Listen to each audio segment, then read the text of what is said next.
Mo, congratulations, another win. Was today all about patience? Yeah, it was a tough game. They had a good game plan. It works well first half for them, but I'm glad that we managed to come back in the second half and win the game. What was the conversation in the dressing room at half-time? A bit of frustration. Manager was going, his head was like going for us, but it's something you need some time for, because I think first half the game was sloppy and we just were slow and just taking our time. Then last minute they managed to win the game, but we now more experienced. We can manage that situation, and I'm glad that we did. Is that the kind of performance that champions are made of? Yeah, because I don't think we played good today. I don't think, maybe second half we played a little bit, but first half we didn't play good at all. But that's, if you want to win the Champions League or the Premier League, you have to win that kind of games. 2 more goals for you. You're now joint 5th on the all-time Premier League scoring record with Sergio Aguero. Did you know that? No, I knew about the record, but I didn't think about it while I was playing. But yeah, I know about the record. Yeah, it's a good record to be equalizing. Sergio is a great player. He was a legend here for the league, so I'm happy about that. Yeah, I'm happy about the win as well. And a goal for Nunez. He's put a goal drought behind him. How important is that? Very important. He's a very important player for us. I'm always there talking to him because his head sometimes gone, but he's very important. We need him, and you saw him also last game against PSG. He was very important when he came in to make a difference. So yeah, good for him. Big week ahead. You ready? Yeah, of course. Yeah. Well done today. Thank you very much. Thank you. You kind of almost run out of ways of describing Mo Salah, don't you? I mean, 2 special milestones for club.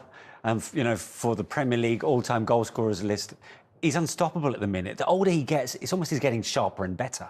He really is. I mean, he's just his numbers are incredible. The consistency of the man since he's come to the Premier League with Liverpool is incredible, and he's had other experiences in the Premier League, and it didn't work out. But he obviously had a desire to show everyone that he is this little genius, and he's certainly showing everyone.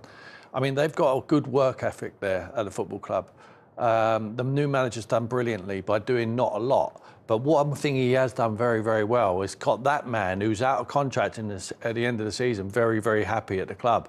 Because I remember the back end of last season when he had that stand-up row at the Olympic Stadium with Jurgen Klopp. I thought it was the beginning of the end for Mo Salah. Thankfully for Liverpool fans and for their players, that he is fully part of their squad. Yeah. And he is pushing them in the right direction, and maybe they can win multiple trophies this season. And he's got all the cards right now, hasn't he, when it comes to negotiations on this new deal, which it almost feels absurd that we're still talking about it with, just 10 or under games left of this season?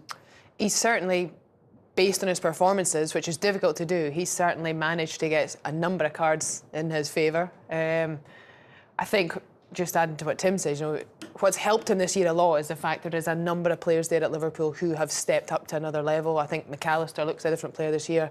Gavin Birch, who we didn't see much of before, he's been huge for them this season. Players able to bring off the bench. Speak about Endo, he barely plays. Most players can't do that. He's made a contribution. There's just so many players who have stepped up.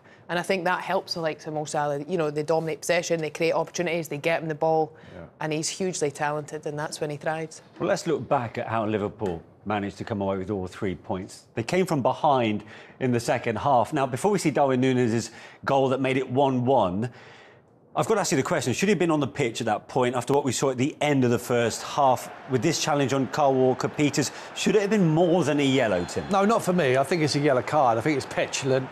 We don't like to see it. Players get very annoyed with them sort of tackles. But I think Mo said there, sometimes he loses his head and he has to talk to him. But sometimes they can let your team down. If you're not playing Southampton today, you could have let your side down there. But they've managed to calm him down at half-time. The manager's made the call. He must have thought, do I bring him off? Do I bring him off? Because we're 1-0 down and we go down to 10 men, it could be a problem for us. But he managed to keep him on the field.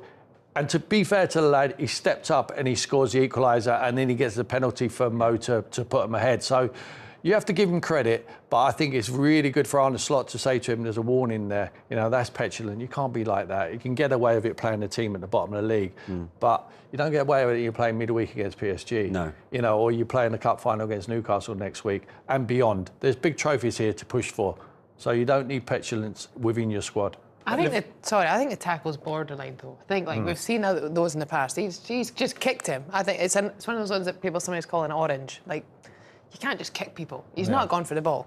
Yeah, but Liverpool's response was impressive in that second half, and it was Darwin Núñez with a fine finish, actually, wasn't it? Because all eyes on him, and the expectations were high, considering who they were playing this afternoon.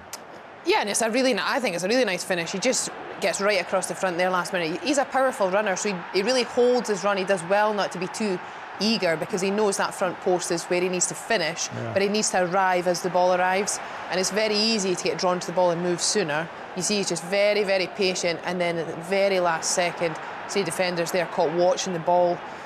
He just gets across the face, and it's a lovely little punch past the goalkeeper. Ramsdale, no chance. Really nice finish. Good finish. Diaz does brilliantly. The pace is all on the ball. All he's got to do is get ahead of the defender, open up his side foot, and it goes in the bottom corner.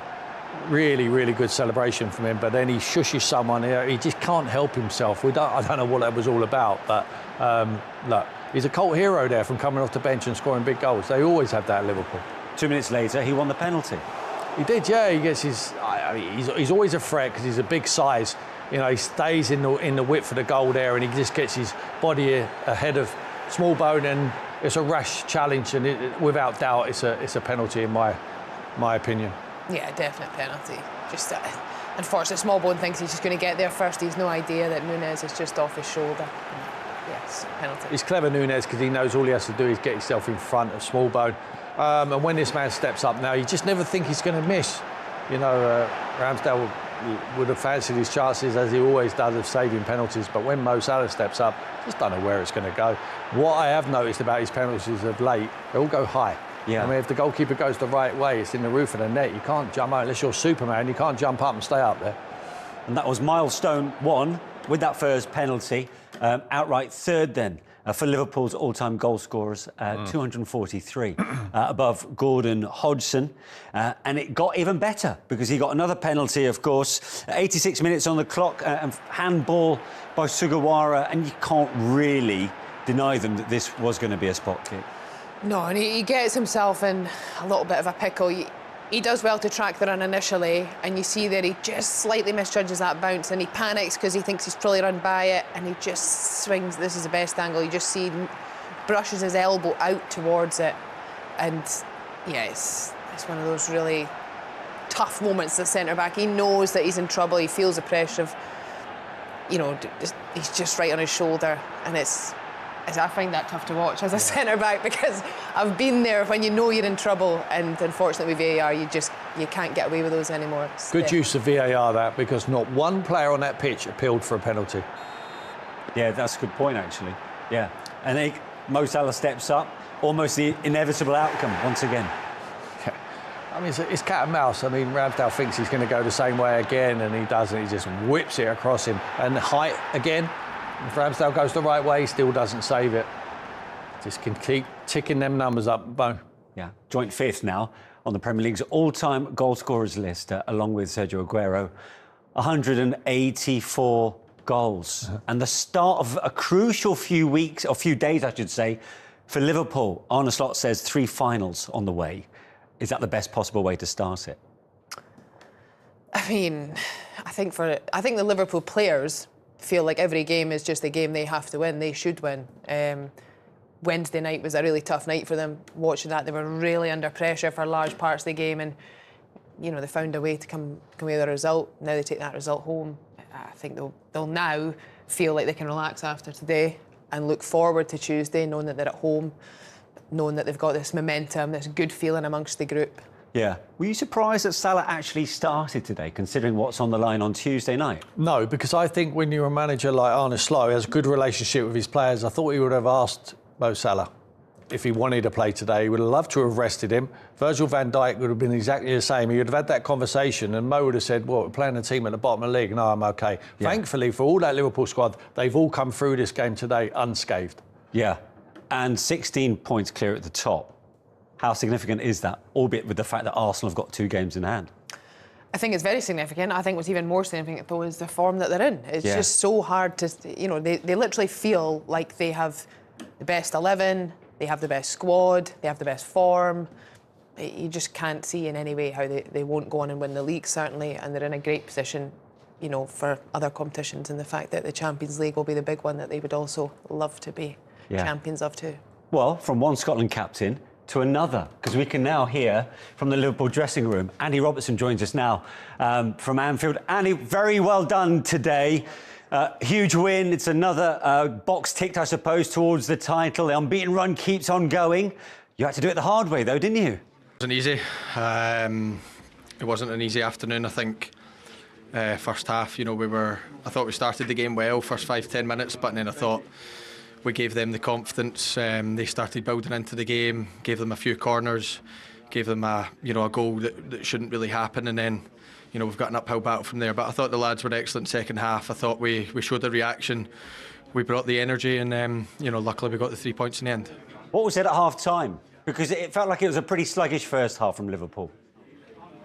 Couldn't tell you. I was running about the pitch trying to get warm, so I missed the half-time team talk. But I think the manager's message to me, Maka and Harvey, was to bring energy. So I'm guessing it was along the lines of, there was nowhere near enough energy, nowhere near enough, in our press or on the ball. We were too slow, and we had to up it. And I think all the lads did that second half. I think we helped obviously do that, but I think everyone else reacted as well, and I thought second half was a lot more like us.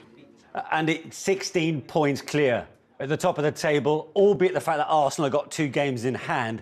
I have to ask you, is that one finger on the title?